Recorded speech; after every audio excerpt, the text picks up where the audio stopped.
स्वागत है आपको एक बार फिर से मेरे YouTube चैनल पर। तो आज क्लास 12 के रसायन विज्ञान अभ्यास 7 में आज हम लोग पढ़ेंगे हाइलोजन परिवार के तत्व।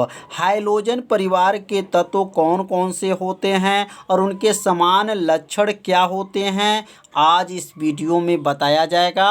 और आप सभी विद्यार्थी इसे अपने कॉपी में अच्छे से नोट करते चलिएगा। तो यह जो 17 वर्ग जो दिखाई दे रहा है, यह जो वर्ग बना हुआ है, यह हाइलोजन परिवार के तत्व होते हैं। फ्लोरीन जो है, और यह फ्लोरीन का प्रतीक क्या है, F होता है। क्लोरीन का प्रतीक Cl, ब्रोमीन जो है Br, आयोडीन जो है I, और एसेटेटीन क्या कहेंगे, एसेटेटीन जो है इसका प्रतीक क्या होता है, AT होता है। इसको कैसे आप याद करेंगे, तो यहाँ लिख लेंगे फकल बर ईटा। कैसे याद करेंगे, फकल बर ईटा। एक आप लोग ट्रिक याद कर लीजिए जिससे आपको भूलेगा नहीं। तो यह 17 वर्ग में कौन कौन से तत्व आते हैं आप सभी विद्यार्थी समझ लिए होंगे। तो इसे याद करने का क्या ट्रिक है, फकलवर ईंटा, ऐसे आप लोग इसको याद कर सकते हैं। तो अब यहाँ पे हेडिंग नोट कर लेंगे, हाइलोजन के आवर्त सारणी। मतलब हाइलोजन के आवर्त सारणी मतलब किस वर्ग में इसको रखा गया है। तो यहाँ लिख सकते हैं कि पी ब्लॉक में वर्ग जो है 17 और भी या आई मतलब 7 में 5 तत्व हैं। कौन कौन तत्व हैं, 5 तत्व हैं। और पांचों तत्व का नाम क्या है, फ्लोरीन जिसका प्रतीक F होता है, क्लोरीन Cl होता है, ब्रोमीन Br होता है, आयोडीन I होता है, और एसेटेटीन क्या प्रतीक होता है, AT। इन तत्वों को क्या कहते हैं, हाइलोजन कहते हैं। तो हाइलोजन में 5 तत्व हैं, पांचों तत्वों का आप सभी विद्यार्थी नाम याद कर लीजिए। अब यहाँ लिखेंगे हाइलोजन के बाह्य कोश का विन्यास, माने बाह्य मतलब बाहरी कोश का विन्यास क्या होता है। तो N का स्क्वायर और N P के ऊपर क्या है 5 मतलब 5 है। तो यहाँ पे जो है जब इसका इलेक्ट्रॉनिक विन्यास निकालेंगे तो उसके लास्ट वाले में मतलब बाह्य कोश में इसका विन्यास क्या आना चाहिए, NS2 मतलब S के पावर 2 होना चाहिए और N P के ऊपर 5 इलेक्ट्रॉन होना चाहिए। और भीतर का जो कोश रहेगा वह पूर्ण भरे हुए होते हैं। तो अब यहाँ पर एक एक तत्व का जो है इलेक्ट्रॉनिक विन्यास निकाल करके आपको दिखाया जाएगा। और यहाँ पे देखेंगे कि S के ऊपर 2 और P के ऊपर 5 जो है लास्ट में इसका इलेक्ट्रॉन भर रहा है कि नहीं भर रहा है। तो यहाँ पे लिख लेंगे हाइलोजन का समान लक्षण और इसका क्या निकालेंगे, इलेक्ट्रॉनिक विन्यास। तो अब इलेक्ट्रॉनिक विन्यास जो है पहले F का निकालेंगे। तो F का मतलब जो है फ्लोरीन, फ्लोरीन का जो परमाणु क्रमांक क्या होता है वो 9 होता है। तो अब यहाँ पे इसका जब निकालेंगे तो कैसे इलेक्ट्रॉनिक विन्यास निकलता है, तो 1s2 2s2 और ये हो जाएगा यहाँ पर 2p क्या हो जाएगा 5 हो जाएगा। तो यहाँ देखेंगे तो 2 2 4 और 5 मिलेगा तो क्या हुआ 9 हो गया।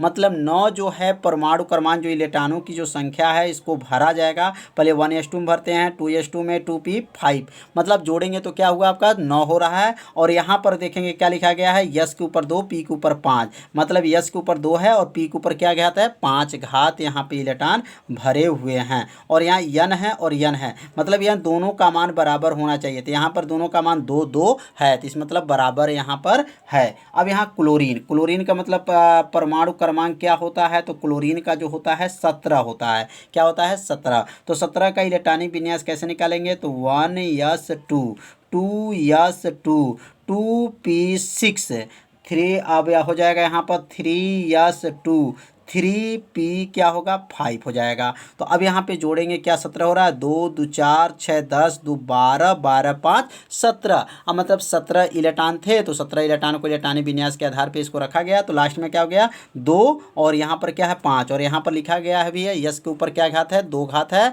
और P के ऊपर क्या होना चाहिए 5 घात आना चाहिए लास्ट वाले में मतलब बाहरी कोश में। अब 17 हो गया। उसके बाद से ब्रोमीन, ब्रोमीन का निकालेंगे तो ब्रोमीन का प्रतीक Br होता है और परमाणु क्रमांक जो होता है वो 35 होता है। अब 35 का कैसे इसका जो इलेक्ट्रॉनिक विन्यास निकालेंगे, तो यहाँ पे लिखेंगे 35 का पहले लिखेंगे 1s2 और यहाँ लिखेंगे 2s2, 2p6 हो जाएगा और यहाँ हो जाएगा 3s2, 3p6, 3p जो होता है पी पे कितने घात होते हैं, 6 घात होते हैं और यहाँ लिखेंगे 3d10, कामा लिख लेंगे 4s2 और क्या हो जाएगा 4p5।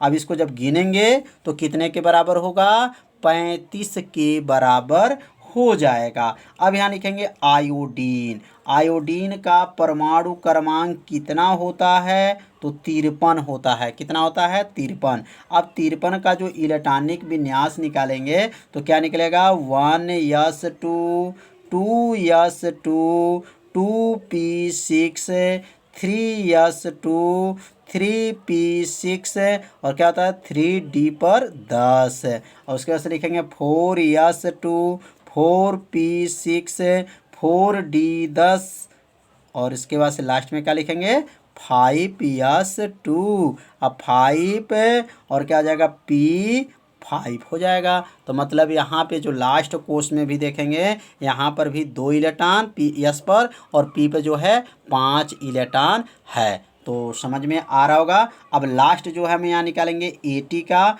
और इसका जो परमाणु क्रमांक क्या होता है, तो 85 होता है। अब इसका कैसे इलेक्ट्रॉनिक विन्यास निकालेंगे, तो यहाँ लिखेंगे 1s2, 2s2, 2p6, 3s2, 3p6, 3d10 कामा दे देंगे। अब यहाँ लिखेंगे 4s2, 4 जो है p6, 4d10 और यहाँ हो जाएगा 4f के पावर क्या होता है 14, कामा दे करके यहाँ लिखेंगे अब 5s2, 5 जो है p जो है क्या होगा 6 होगा और यहाँ जो होगा 5 जो होगा 5d जो है 10 होगा और यहाँ पे लिख लेंगे 6 जो है 6s2, 6 जो है p5 हो जाएगा। तो यह जो निकला है इलेक्ट्रॉनिक विन्यास किसका निकल गया, 80 का निकल गया।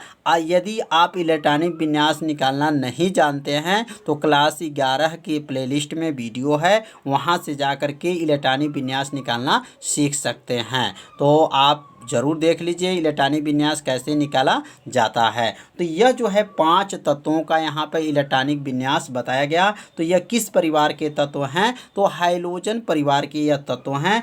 अब हाइड्रोजन परिवार के जो तत्व की जो संयोजकता होती है वह कितनी होती है, ऑक्सीकरण संख्या कितना होता है, उसका परमाणु त्रिज्या क्या होता है, अब इसके बारे में समझेंगे।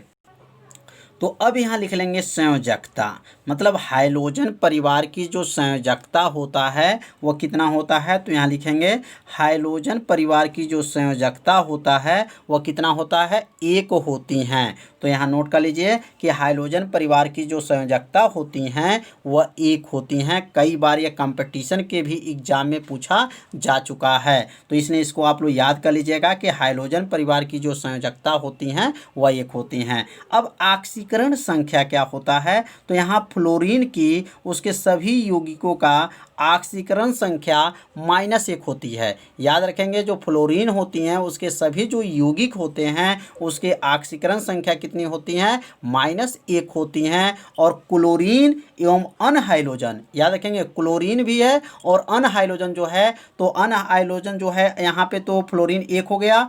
5 तत्वों में फ्लोरीन का जो संयोजकता -1 होती है। शेष जो 4 जो हमारे हैं उनकी जो होती हैं जो संयोजकता होती हैं कितनी होती हैं, -1 से लेकर के कहाँ तक होती हैं, +7 तक होती हैं। केवल आपको याद रखना है कि फ्लोरीन के जो सभी यौगिक होते हैं उसके ऑक्सीकरण संख्या क्या होते हैं, -1 होती हैं। तो समझ में आ गया होगा कि ऑक्सीकरण संख्या के बारे में। अब हम लोग समझेंगे परमाणु त्रिज्या, मतलब इसके परमाणु त्रिज्या क्या है इसके बारे में समझा जाएगा।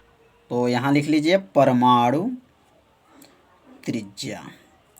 तो अब परमाणु त्रिज्या के बारे में क्या समझेंगे, तो यहाँ लिखेंगे हाइड्रोजन परिवार में जो इसके आयन विभव जो होते हैं, आयनन विभव परमाणु त्रिज्या किस क्रम में रहते हैं, अब यहाँ पे नोट करते चलेंगे। तो याद रखिएगा कि जो हाइड्रोजन परिवार में जो परमाणु त्रिज्या होते हैं वह बढ़ते क्रम में रहते हैं। तो यहाँ नीचे नोट कर लीजिए, हाइड्रोजन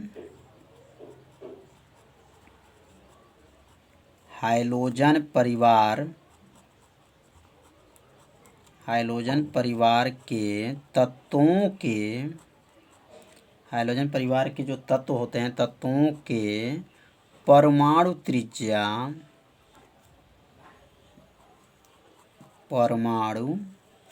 त्रिज्या किस क्रम में रहते हैं? बढ़ते क्रम में रहते हैं। बढ़ते क्रम में रहते हैं। तो याद भी हो गया होगा कि परमाणु त्रिज्या जो हाइड्रोजन परिवार के किस क्रम में रहते हैं? तो बढ़ते क्रम में रहते हैं। तो अब हम लोग पढ़ेंगे यहाँ पर आयनन विभव। अब आयनन विभव किस क्रम में रहते हैं? तो यहाँ लिख लेंगे आयनन विभव। तो आयनन विभव क्या है? तो हाइड्रोजन परिवार के जो आयनन विभव होते हैं वह घटते क्रम में होते हैं। देखेंगे यहाँ पर हाइड्रोजन परिवार के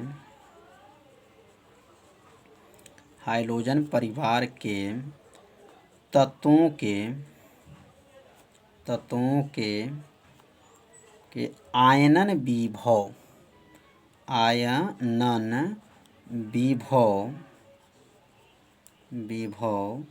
घटते क्रम में होते हैं। किस क्रम में? घटते क्रम में होते हैं।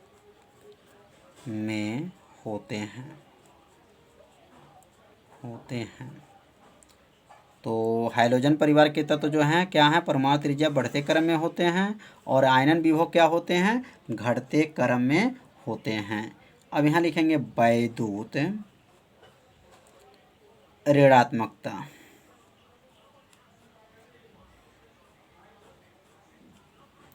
अब वैद्युत ऋणात्मकता क्या होते हैं हाइड्रोजन परिवार में? तो यहाँ लिखेंगे वैद्युत जो ऋणात्मकता होते हैं वह भी क्या होते हैं? घटते क्रम में होते हैं। यहाँ लिख लेंगे हाइड्रोजन परिवार के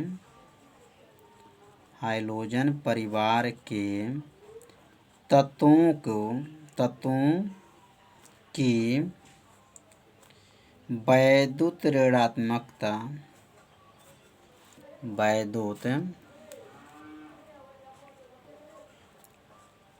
ऋणात्मकता घटते क्रम में होती हैं। घटते क्रम में होती हैं। तो समझ में आ रहा होगा कि हाइड्रोजन परिवार के जो वैद्युत ऋणात्मकता होता है वह घटते क्रम में होता है। अब हम लोग पढ़ेंगे इलेक्ट्रॉन बंधुता।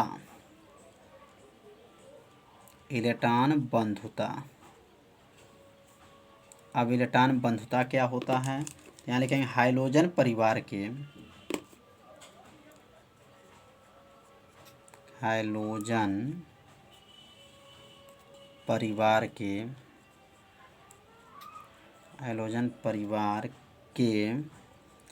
इलेक्ट्रॉन बंधुता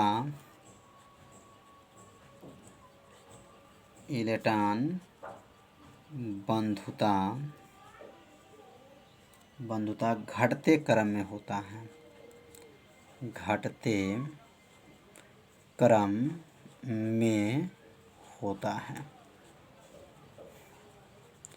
तो समझ में आ गया होगा कि हाइड्रोजन परिवार के जो है समान लक्षण क्या थे। तो यह जो बताया गया यह हाइड्रोजन परिवार के यह समान लक्षण थे। तो आप सभी विद्यार्थी इस समान लक्षण को अपने कॉपी में क्या कीजिए? नोट कर लीजिए, 2 बार पढ़िए। निश्चित है यह आपको समान लक्षण आपको याद हो जाएगा। तो आज जो है हम लोग समान लक्षण पढ़े। अब कल हम लोग जो पढ़ेंगे क्लोरीन गैस कैसे बनता है, क्लोरीन गैस बनाने की कितनी विधियां होती हैं, वह कल की वीडियो में बताया जाएगा। तो कल का वीडियो आप सभी विद्यार्थी देखना मत भूलिए। वीडियो को लाइक कीजिए, चैनल पर पहली बार आए होंगे तो चैनल को सब्सक्राइब और घंटी दबाना मत भूलिए, क्योंकि यह लाइव क्लास आपके लिए ही चलाया जा रहा है। तो आज जो है इतना ही, मिलते हैं अगले भाग में। तब तक के लिए सभी विद्यार्थियों को नमस्कार।